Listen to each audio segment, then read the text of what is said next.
Welcome to Saravanas kitchen. இன்றைக்கி நம்ம சோள பணியாரம் எப்படி வைக்கிறதுன்னு பார்க்கலாம்.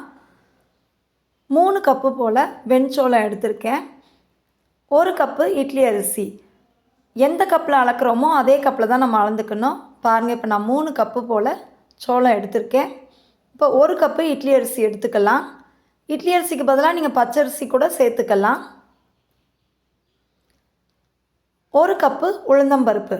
1 கப் அரிசிக்கு 1/4 கப்பு உளுந்து. அப்போ நம்ம 4 கப்பு எடுத்துருக்கோம். அதனால் 1 கப்பு உளுந்தம்பருப்பு.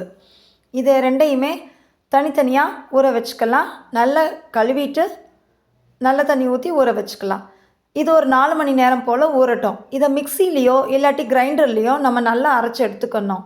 பாருங்கள், எல்லாம் நல்லா ஊறிடுச்சு. அரைச்சி எடுத்து 8 மணி நேரம் போல் நான் ஊற வச்சுருக்கேன். அது நல்லா புளிக்கணும். புளிச்சா தான் நம்மளோட பணியாரம் சூப்பராக வரும். டேஸ்ட்டும் நல்லாயிருக்கும்.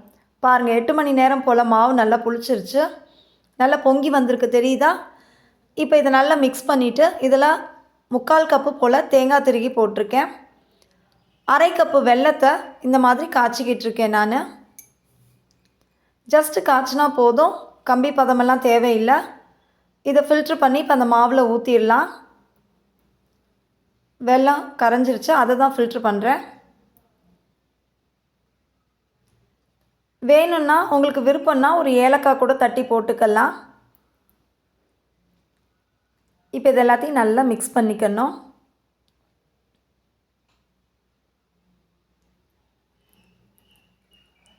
இப்போ நான் பணியார சட்டி அடுப்பில் வச்சுருக்கேன். அது காயட்டும்.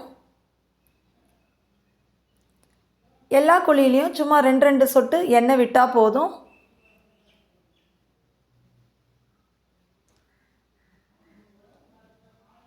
எல்லாத்துலேயும் ஊற்றியாச்சு. நான்ஸ்டிக்குனால ஒட்டவே ஒட்டாது.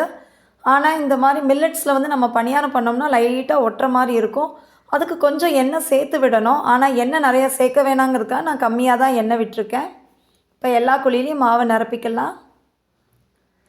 மூடி வச்சிடலாம். அது வேகட்டும். பாருங்கள், வெந்துருச்சு. இப்போ அதை திருப்பி விட்டுறலாம். எல்லாத்தையும் திருப்பி விட்டுட்டேன். இன்னொரு சைடும் வேகட்டும். பாருங்கள், இப்போ இன்னொரு சைடும் நல்லா வெந்துருச்சு. லைட்டாக எடுத்து பார்த்தாலே தெரிஞ்சிடும் நமக்கு வெந்துருச்சான்னு. இப்போ நம்மளோட பணியாரம் ஃபுல்லாக ரெடியாக இருக்குது. இந்த ரெசிபி உங்களுக்கு பிடிச்சிருந்தா லைக் பண்ணுங்கள், ஷேர் பண்ணுங்கள், கமெண்ட் பண்ணுங்கள், சப்ஸ்கிரைப் பண்ணுங்கள். மறக்காமல் பக்கத்தில் இருக்க பெல் ஐக்கானை ப்ரெஸ் பண்ணுங்கள். இந்த வீடியோ உங்கள் ஃப்ரெண்ட்ஸ், ரிலேட்டிவ்ஸ், நெய்பர்ஸ்க்கு ஷேர் பண்ணுங்கள். தேங்க்ஸ் ஃபார் வாட்சிங் திஸ் வீடியோ.